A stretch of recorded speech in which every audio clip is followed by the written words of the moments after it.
نبی صلی اللہ علیہ وسلم ہجرت کی رات اپنے یار غار وفادار یار ابو بکر صدیق رضی اللہ تعالیٰ عنہ کو ساتھ لے کر جب مکے سے مدینے کی طرف جا رہے تھے تو راستے میں اتفاق ان کا کھانا وغیرہ ختم ہو گیا. اسی راستے میں ایک عورت رہتی تھی جس کا نام تھا ام معبد. یہ بڑی نیک دل عورت تھی, سخی عورت تھی, لوگ اس کے پاس آ کر آرام کرتے تھے.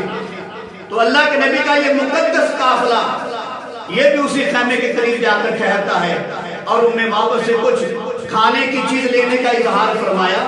تو ام معبد نے پہلے دیکھا یہ بڑے نورانی چہرے والے ہیں, بڑے کوئی نیک ہستی لگتی ہے. پھر ام معبد نے کہا حضرت صاحب آج تو میرے گھر میں کچھ بھی نہیں ہے, پہلے تو کچھ نہ کچھ ہوتا تھا, آج تو کچھ بھی نہیں.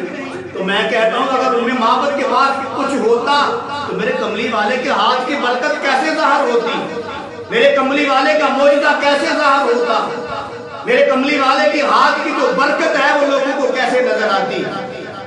تو میرے کملی والے تشریف فرما تھے تو باڑے کے اندر ایک ہی بکری تھی. تو اللہ کے نبی نے فرمایا اگر اجازت ہو تو اس بکری کا دودھ دو لے. ام معبد نے بڑی حیرانگی سے کہا کہ حضرت صاحب وہ تو دودھ دیتی ہی نہیں ہے, اتنی کمزور اور لاغر ہے, یہ تو چراغاں تک چرنے کے لیے نہیں جا سکتی, یہ دودھ کیسے دے گی. پھر اللہ کے نبی نے فرمایا کہ آپ ہمیں اجازت دو ہم دودھ دو لے. تو وہ پھر بڑی حیران ہوئی حضرت صاحب یہ تو دودھ دیتی ہی نہیں ہے, یہ کیسے آپ اسے دودھ نکالیں گے. تو اللہ کے نبی نے فرمایا اے ام معبد اجازت دینا آپ کا کام ہے, ہاتھ لگانا میرا کام ہے, اور بکری کے تھنوں سے دودھ اتارنا میرے اللہ کا کام ہے. ام معبد نے اجازت دے دی. میرے کملی والے اٹھے اور دستے شفقت جو ہے بکری کے کمر پر رکھا, بسم اللہ پڑھ کر نیچے بیٹھ گئے, تھنوں کو ہاتھ لگایا تو اس کے تھن دودھ سے بھر گئے.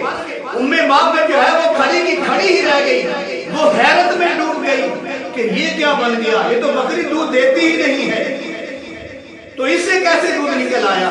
نبی صلی اللہ علیہ وسلم نے دودھ نکالا, سب سے پہلے ام معبد کو پلایا, پھر مسافروں کو پلایا, پھر ابو بکر صدیق کو پلایا رضی اللہ تعالیٰ عنہ, اور پھر جو اس کے شوہر کے لیے رکھا کہ جب آپ کا شوہر گھر میں آئے گا میں اس کو ہدیہ پیش کرنا چاہتا ہوں, یہ تحفے کے طور پہ اپنے شوہر کو پیش کر دینا. پھر آخر میں نبی صلی اللہ علیہ وسلم نے پیا, اور یہ سارا مال ام معبد کھڑی دیکھ رہی تھی. میرے عزیز بھائی جہاں میرے کملی والے آ جاتے ہیں, جہاں میرے کملی والے کا قدم مبارک پڑ جاتا ہے, برکتیں وہاں پہلے ہی استقبال کرنے کے لیے آ جاتی ہیں. پھر میں کہنا چاہتا ہوں قدم قدم پہ برکتیں, نفس نفس پہ رحمتیں, جہاں جہاں سے وہ شفیع آسیاں گزر گیا وہاں ہے رات آج تک, جہاں نظر نہیں پڑی وہیں وہیں سحر ہوئی, جہاں جہاں گزر گیا. جب رات ہوئی ام معبد کے شوہر گھر میں آئے اور آتے کہا کہ یہاں آج خوشبو کیسی ہے. معلوم ہوا جہاں میرے آقا جاتے ہیں وہاں خوشبوئیں آتی ہیں ماشاءاللہ, ان کے جسم اطہر سے ہر وقت خوشبو آیا کرتی تھی. ام معبد نے بڑے پیار سے بٹھایا اور میرے کملی والے کے چہرے کی تعریفیں شروع کر دی. پھر بتایا کہ وہاں ایک عظیم ہستی آئی تھی, اس نے بکری کے تھنوں کو ہاتھ لگایا, ایسے دودھ نکالا, سب کو پلایا, پھر ہاتھ کی تعریف کی, چہرے کی تعریف کی, اور یوں کہہ رہی تھی کہ یہ چہرہ ہے تو انوار دو عالم کا صحیفہ, آنکھیں ہیں کہ برانے تقدس کے لگی, یہ پلکیں ہیں کہ کوسین شب قدر کھلی ہے, یہ زلفیں ہیں کہ بلیل کے بکھرے ہوئے سائے, یہ دانت ہیں کہ شراط شبنم کے تراشے جیسے یاقوت کی وادی میں چمکتے ہوئے ہیرے, یہ باتیں ہیں کہ طوبہ کی چٹکتی ہوئی کلیاں, یہ خطبے ہیں کہ سامنے کے امڑتے ہوئے بادل, کبھی اگر سامنے آئے تو قہر ذوالجلال بن کر, غریب پر اگر نظر پڑے تو رسول جمال بن کر, فرشتہ مجھ کو کہنے سے میری تحقیر ہوتی ہے, میں مسجود ملائک ہوں مجھے انسان رہنے دو. پھر ام معبد کا شوہر کہنے لگا لگتا ہے مجھے کہ یہ وہی آدمی ہے کہ جس کو قریش والے تلاش کر رہے ہیں. پھر ام معبد نے اپنے شوہر کو ساتھ لیا, خود اٹھی, جلدی جلدی جو ہے مدینے کا سفر شروع کیا کہ ہم بھی اس کے ہاتھ پہ بیعت کر کے کلمہ پڑھ لیں.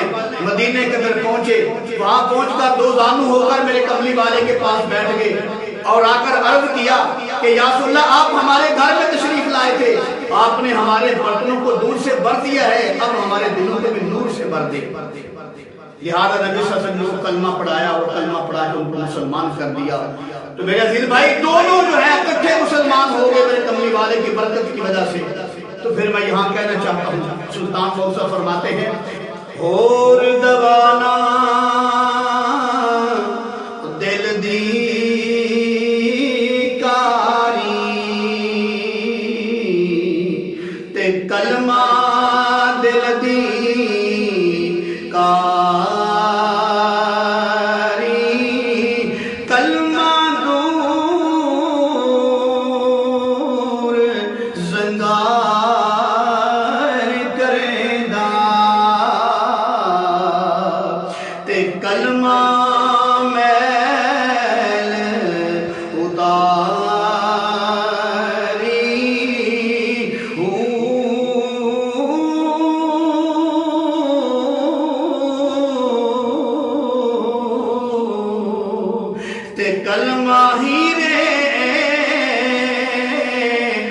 اللہ